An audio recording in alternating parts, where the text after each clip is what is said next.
Jersey's own Zach Gelb. Or maybe it's Pennsylvania. Anyhow, it's one of the two, I'm pretty sure. The Zach Gelb Show continues On Fox Sports 920, The Jersey. All right, welcome back in. 5:15 from the Princeton Orthopedic Associates studios. Rainy and also snowy outside. It wasn't a foot of snow like they said it was going to be, which is fine because then I was able to come in and do the show today. And we're getting ready to travel to Buffalo where there'll probably be more snow. And I may not be able to get out of Buffalo after this weekend, but it's all going to be worth it because we're going to see Princeton back in the NCAA Tournament playing against Notre Dame, and they're going to try to be a little bit of a Cinderella story. But this Princeton team is very good. Ivy League champions in the inaugural Ivy League tournament, but they were great in the regular season as well, being Ivy League champs in the regular season, as they haven't lost a game in the Ivy all year, and they're red hot, 19 wins in a row. Now joining us is a former teammate of the current Princeton head coach, and Mitch Henderson was a player for Princeton from 1993 to 1997, and then was their head coach in 2007 until 2011, and also got Princeton to the NCAA tournament as a coach, and that is Sidney Johnson, the head coach of Fairfield, who's kind enough to hop on board with us right now. Coach Johnson, I appreciate it. Zach Gelb, thanks for a few minutes, and how are you? I'm doing great, Zach. It's really nice for you to have me on. I really appreciate it. Well, we appreciate you coming on, and we actually had one of your former coaches, Bill Carmody, on about an hour ago, and he was telling me back in that game up against UCLA that you couldn't believe that you won the game, and you almost didn't want to believe it. You had to wait to that final whistle. No, it was an incredible moment. It's a moment that keeps on giving back to us, and I'll tell you a true story. My wife, she's a Princeton grad herself, and she was at the game, and every now and then she'll dust off the video and pop it in and show it to the kids, and we're still enjoying that moment many, many years later. It's amazing the power of this NCAA tournament and the bonds that it does create, because I remember seeing Florida Gulf Coast a few years ago. You go back to the early 2000s with Jim Larinaga's squad at George Mason. Those teams that have these upsets and people don't see it coming, they're remembered forever, Coach. There's no doubt about it. It's, March Madness is kind of taking on a life of its own. I'm probably not the first one to say, behind the Super Bowl, I don't know if there's a bigger and more special event that the entire country rallies around. It's a magical time. And I'll tell you, even when you don't win the game, my Princeton team in 2011, we played Kentucky right down to the wire. In those moments, and those young men and the coaches that I work with, we still remember that fondly. So it's just something special to be a part of. Obviously Princeton and Mitch doing a great job representing the Tigers this year. It'll be fun for them. Being a confidant of Mitch is a very close friend of head coach Mitch Henderson. For you as an alum, as someone that has been through this as a coach and then also has played a lot of games with Mitch, how proud are you of the job that Mitch has done with this Princeton team? Well, he's done a terrific job, and the thing, it just kind of goes back for me how he was as a player. He was really fast on the court. We used to call him Flash. He was just a blur with the ball, great vision, great IQ, and he was really competitive. I haven't seen a lot of Princeton this year, I'll be honest, because of my own day job. I'm a little busy, but I know that they play fast. I know that they're really smart. And I know that they compete, and that draws right back to Mitch and how he was as a player. So it's really, really proud of him and the guys. And, what better stage for them to go at Notre Dame and see what they can do. To me, their most impressive part of that team, other than overcoming all the adversity from earlier in the year, losing two big players, starting out the year 4-6, but they're very fundamentally sound when it comes to defense, and we all know coaches love that. But talking about coaching, I asked Mitch after the game, how does this feeling compare knowing you're going to the NCAA tournament from when he was a player to a coach? You got to experience that as well. He said it's very different and it's more rewarding when you are a head coach. Do you agree about that? Yeah, I think I think both. For me, it's equal. Like the guys I played with, and I'm also thinking of, you mentioned Carmody, Howie Levy, Joe Scott, John Thompson III, Pete Carrill, Armand Hill added to the moments that we had. So for me as a player, it was very special as well. And I'd probably put both of them up there. I love the guys that I played with, and I love the guys who played for me as a head coach. So I wouldn't split the difference. For me, it's all the same, being magical moments there in the NCAA tournament. We talk about the relationships. You also talk about your family as well. That was basically met in Princeton. When you look back at your Princeton experience, how do you describe it? Well, it's a fraternity. I think it's there's a lot of pride there. There's excellence, and it informs you. And whether it's as a husband, as a father, and now as a head coach, I certainly draw on the tutelage that I had, not only in the classroom, but what Pete Carril did for us. As a classroom unto itself on the court. And those things are informing us here at Fairfield, and what I'm trying to do with our guys, they've taken to it, and we've made some history here that we hope will continue as we move forward over the next few years. But that's what it is. It's just a fraternity that's really formed us as men, and really, I think, made us better in the things that we're trying to do in life. Coach Carril's a legend here at Princeton in this area. When you look back at your playing days for him, just what are some of the life lessons that he really taught you, and how did he change you from the Sidney Johnson that first walked into the man that you are today? That's an awesome question. I really appreciate you asking that, because I thought I had really good high school coaching. Mike Daniel here at Towson Catholic, Fletcher Arrett at Fort Union Military Academy. Those two guys were outstanding. And then I went along to play for Pete Carril, and he certainly taught me how to see more and see the game and understand, what it needs to look like. And also just team, like everything oriented for the team. I think those things made it where, we just learned to kind of give ourselves up for the group. And I think that bodes well for, trying to run a company, trying to run a team, trying to be a great dad, father, the whole thing. Those are things that he did, and the unbelievable sacrifice that it takes to do all those things. He was incredibly demanding, and we all gave ourselves to the team, and we got so much back in return. Head coach of Fairfield, Sidney Johnson, with us right now. You left Princeton in 2011, and as you could clearly hear in the passion in your voice, how much Princeton means to you. How tough was it to leave your alma mater? I've been asked that question almost every year, and it's so interesting because Princeton's a great place. Fairfield University is one of 28 Jesuit schools. My boss is fantastic. I've just had the fourth winning season I've had here since coming, and that's the first time in 40 years that's happened at Fairfield University. So there's some incredible things here, and my kids have, they've loved it from day one. Princeton's my alma mater. It'll always be that. But the challenge that I have here in terms of building, winning, and building a history here is altogether a different challenge than it was at my former gig. And it's been really rewarding. So for me, it's different. It's not any better, but it's just different. Princeton was great, Fairfield's great, and I'm glad that we're kind of putting Fairfield on the map in a little way. I think things, bode well for us in the next 2 years. So we'll see. But it's an interesting question that keeps being asked and makes me chuckle a little bit. Well, it has to be tough to coach your alma mater because in this business, eventually it always ends at a job, and it's always tough when you feel so passionate about a university to either have to be forced away or you personally have to walk away. That's why it's probably tough to coach your alma mater, right? I couldn't agree with you more. I mean, it's really. I think of Jerome Allen, who was a dynamite player. That's right. Dynamite player at that school in Philadelphia, and he coached there, and he understood the grind of what all those guys were doing, and he wore the pride literally on his, almost like it's figuratively on his sleeve. So John Thompson III went through that. Joe Scott, myself, and now Mitch.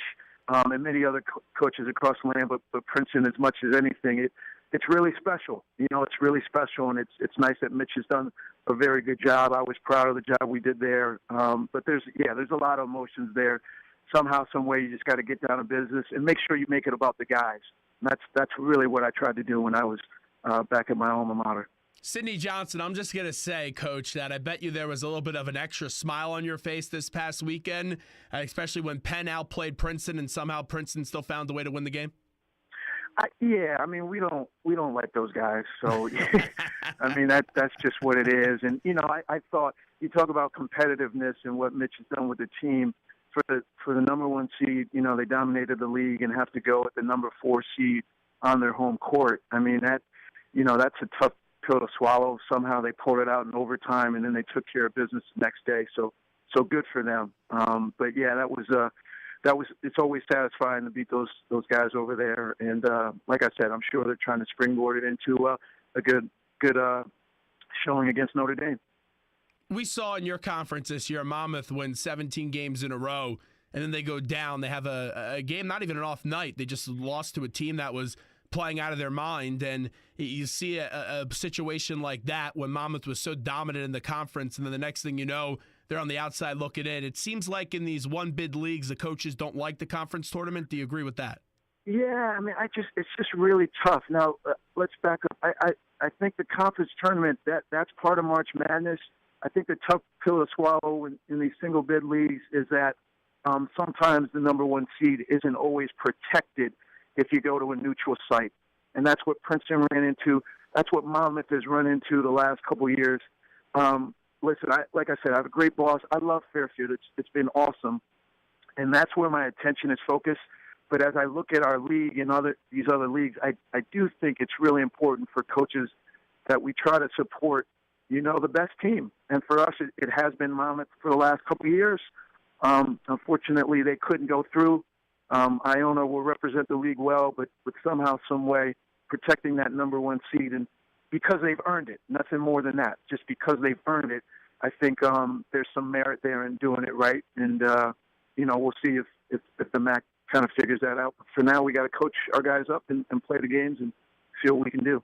Coach, going back to your playing days, 1995-1996 season, you beat Penn in that playing game, and then you eventually take down UCLA. Just what do you remember from that playing game against Penn when you definitely don't have a liking for that school, obviously, and to able to beat them, and then you go on to beat UCLA?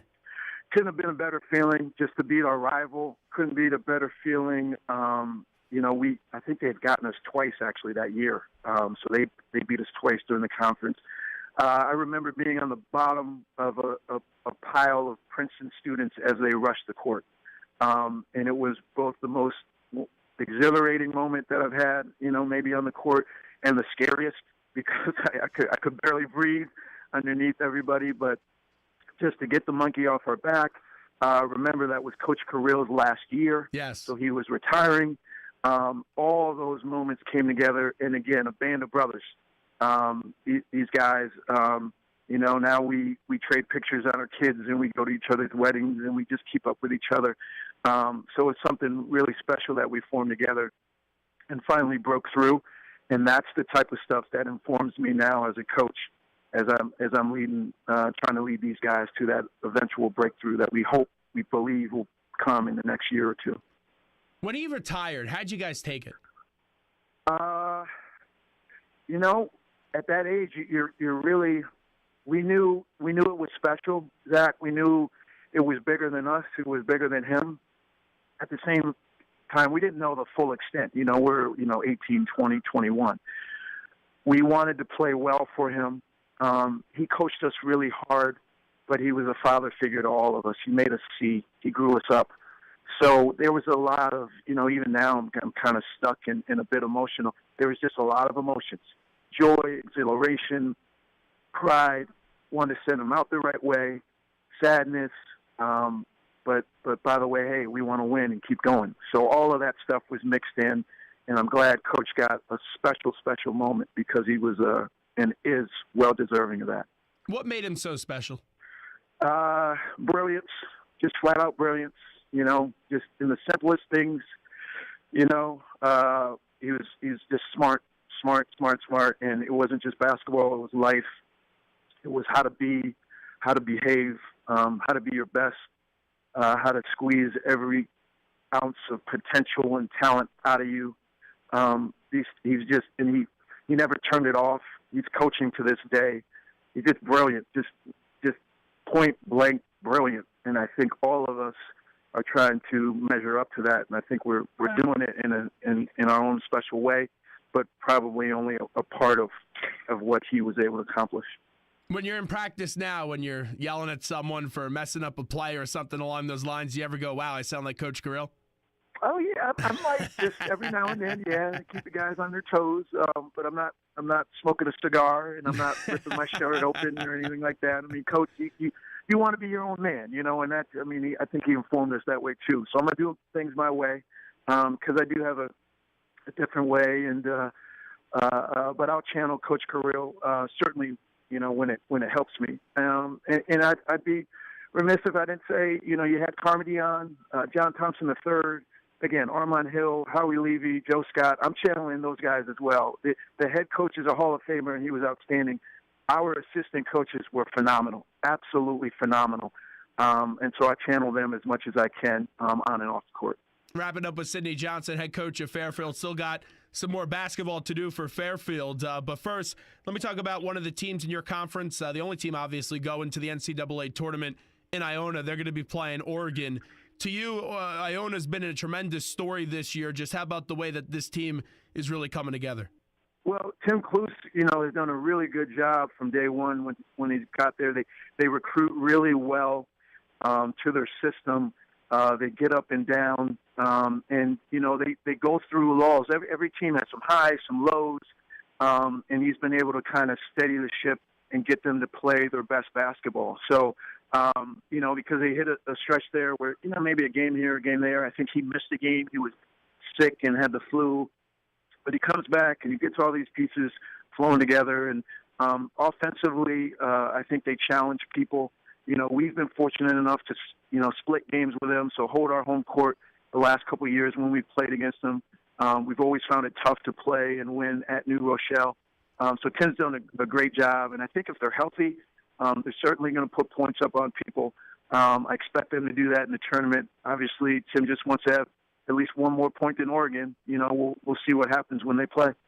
In the tournament right now, who are some of the teams that you think, okay, these could be guys that will definitely be playing in the Final Four and then maybe the championship game? Well, Carolina, they stubbed their toe, but obviously they look really, really good. I think Sean Miller is tremendous coach. Yeah, he's the best, man. I mean, that guy is really, really good, and he's a really good person too. If you talk to him, he's just really humble. But he's done an outstanding job recruiting and coaching. I really would love to see him make a run. He's just a really good person. I think Roy Williams is a really good person and good coach. Duke seems to be getting their stuff together, and they had a nice few days there, and they've got some brilliant talent. I like watching the young guys from Kentucky.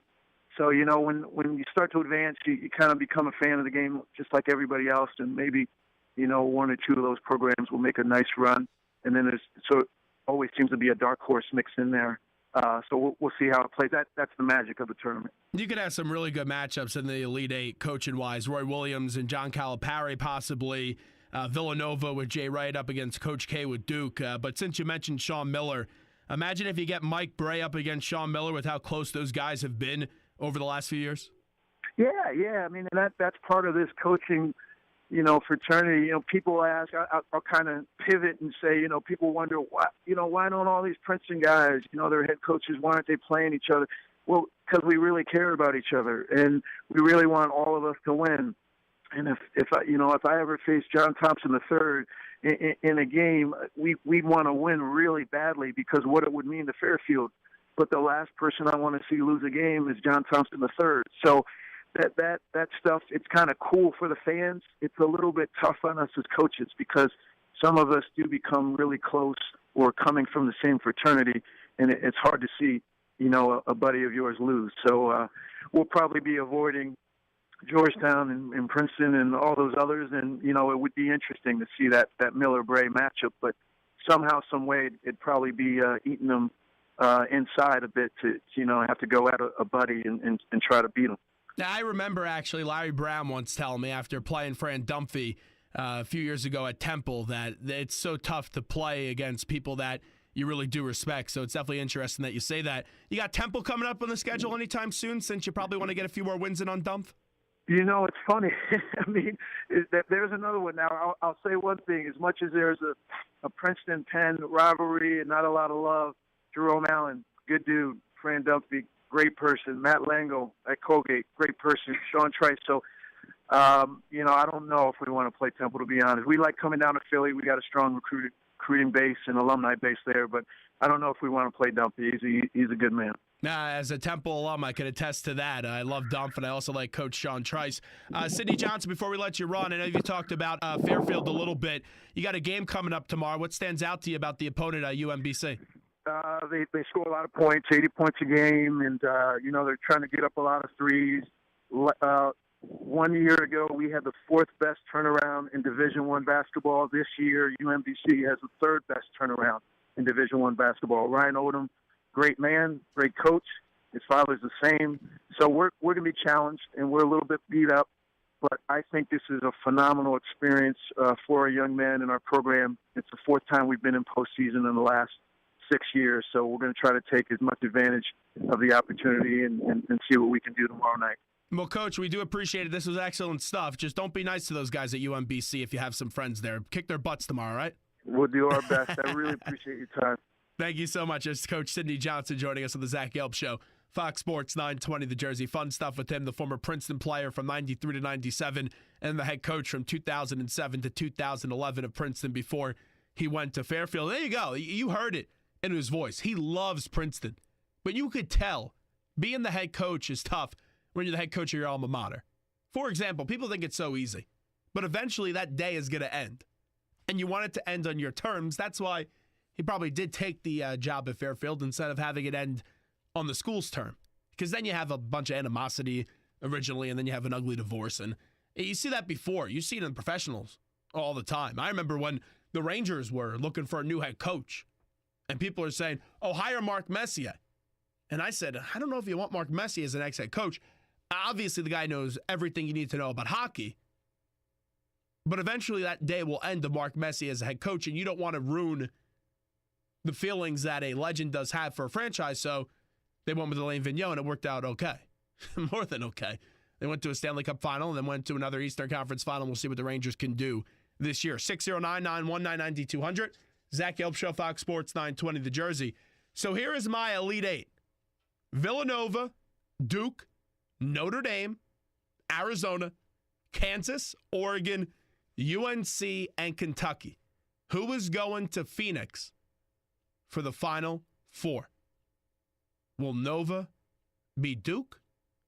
Will Notre Dame beat Arizona? Who do you like with Roy Williams and John Calipari? And how about Kansas and Oregon? I'll give you those answers next. So get the pens out. Get ready to fill out the rest of the bracket with us. And whatever I say, do the opposite. Because usually people that think they know what they're talking about usually have bad brackets. So stay tuned. 609-919-9200. 5:37 is the time of the Princeton Orthopedic Associates Studios. More of the Zach Gelb Show when we come back, everybody.